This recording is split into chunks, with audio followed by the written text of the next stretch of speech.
దేవుని పరిశుద్ధ నామమునకు మహిమ కలుగునుగాక. ప్రియులారా, ప్రభునామన మీ అందరికీ వందనములు. దేవుని వాక్యం ధ్యానిందాం. మొదటి దినవృత్తాంతాల గ్రంథం 4వ అధ్యాయము 10వ వచనం.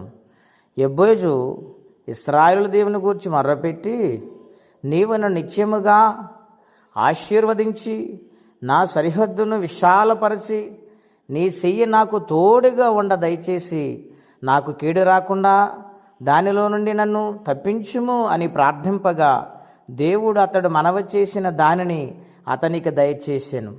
ప్రియమైన దేవుని బిడ్డలారా, ఉదయకాల సమయంలో పరిశుద్ధాత్మదేవుడు మనందరితో మాట్లాడుచూ ఉన్నారు. ఇక్కడ యెబూజు అనే భక్తుడు కనపడుతూ ఉన్నాడు. ఆయన ఇశ్రాయేలు దేవునికి మొర్రపెడుతూ ఉన్నాడు, ప్రార్థిస్తూ ఉన్నాడు. తన జీవితాన్ని గూర్చి, తన జీవిత భవిష్యత్తును గూర్చి, తన యొక్క కుటుంబమును గూర్చి ప్రార్థన చేస్తూ ఉన్నాడు. ఏమనంటే, నీవు నన్ను ఆశీర్వదించు, నిత్యముగా నీవు ఆశీర్వదిస్తే ఆశీర్వాదకరముగా ఉంటుంది నా జీవితము, గనుక దేవా నన్ను ఆశీర్వదించమంటూ ఉన్నాడు. అవును ప్రియులారా, సామెతల గ్రంథంలో రాయబడింది, యెహోవా ఆశీర్వాదము ఐశ్వర్యమును ఘనతను కలగజేస్తూ ఉంది. గనుక దేవుని బిడ్డలారా, ఆయన మొర్రపెట్టుటలో ఆశీర్వాదం అడిగాడు. రెండవది, తన సరిహద్దుని విశాలపరచమన్నాడు. తన యొక్క స్థితిగతులను అభివృద్ధిలోనికి, తను చేస్తున్న పని అభివృద్ధిలోనికి ఆయన సహాయమును అడుగుచూ ఉన్నాడు భక్తుడు. మూడవదిగా మనం చూస్తే ప్రియులారా, నీవు నాకు తోడుగా ఉండమంటూ ఉన్నాడు. జీవితాంతము కూడా నీ తోడు నాకు అవసరం నాయనా అంటూ ఉన్నాడు.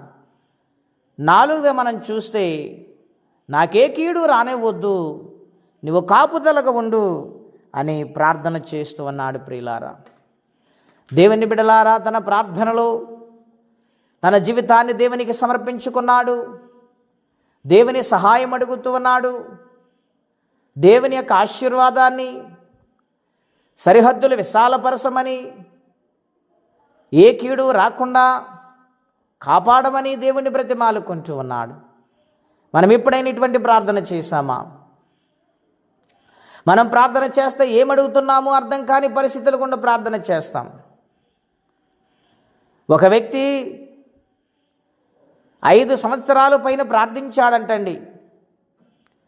దేవా, నాకు ఎదుటి వాళ్ళు కారుల్లో తిరుగుతూ ఉన్నారు, వీటన్నిటికంటే ముఖ్యంగా నేను అడుగుతున్నది విను, నాకు రైలు కావాలి నాయనా అని పగలు రాత్రి ఖాళీ సమయాలలో దేవుని ప్రార్థన చేస్తూ బ్రతిమాలుకుంటూ అడుగుతూ ఉండగా, దేవుడు ఒక రాత్రి తనకు స్వరమినిపజేస్తున్నాడు. నా కుమారుడా, నువ్వు అడుగుతున్న ప్రతిరోజు కూడా నేను వింటూ ఉన్నాను, నేను ఇస్తాను, అయితే నేను ట్రైన్ ఇస్తాను కానీ నువ్వు పట్టాలు వేసుకోమని చెప్పినప్పుడు అతడు ఆశ్చర్యపోయి ఆ ప్రార్థన ఆపాడంటండి. ప్రియమైన దేవుని బిడ్డలారా, మనం ప్రార్థిస్తున్నప్పుడు మనం ఏ విధముగా ప్రార్థన చేస్తున్నాము, ఏ విధముగా లోబడి భయము భక్తి కలిగి ప్రార్థిస్తున్నాము, బహుజాగ్రత్త కలిగి మాట్లాడుతున్నది సృష్టికర్త అయిన దేవునితోని మనము ఆలోచన చేసి ఆయన సన్నిధిలో యథార్థముగా ప్రార్థించేవారిగా మనం ఉండాలి. యెబూజు ప్రార్థన దేవుడికి ఇష్టమైంది కనుక అతని మనవిని దేవుడు ఆలకించి అతనికి దయచేశాడు. మన జీవితాల్లో దేవుడు ఆలకించే ప్రార్థన మనము చేయాలి. దేవుడు మనల్ని ఇష్టపడాలి ప్రార్థన చేస్తూ ఉంటే. సుంకరి ప్రార్థన దేవుడు ఎంతో ఇష్టపడ్డాడు గనుక నీతిమంతుడిగా తీర్చబడ్డాడు.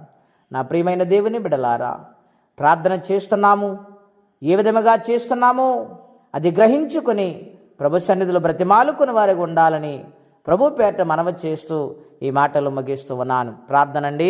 అత్యంత కృప కలిగిన దేవా, మహోన్నతమైన మీ నామం కొరకై వందనాలు. నీ సన్నిధానములు ఎలాగూ ప్రార్థన చేయాలో యెబూజును మాదిరికరంగా ఉంచావు నాయన. మేము కూడా అటువంటి ప్రార్థన చేయవారుగా నీ సన్నిధిలో లోబడి జీవించుదుముగాక.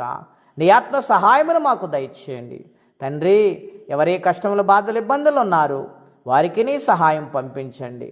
నీ కృపా సహాయం ఇచ్చి మహిమ తెచ్చుకోండి. ఎవరే కష్టములు ఉన్నారు, ఏ సమస్యలు, ఏ ఇబ్బందులు, వాటిని విడిపించి మీరే సహాయము చేసి మేలు చేయమని, దినమంతా కాపాడమని యేసుక్రీస్తు వారి పుణ్యనామంలో ప్రార్థించి స్తుతించి వేడుచున్నాము తండ్రి. ఆమెన్. దేవుడు దీవించునుగాక. ఆమెన్.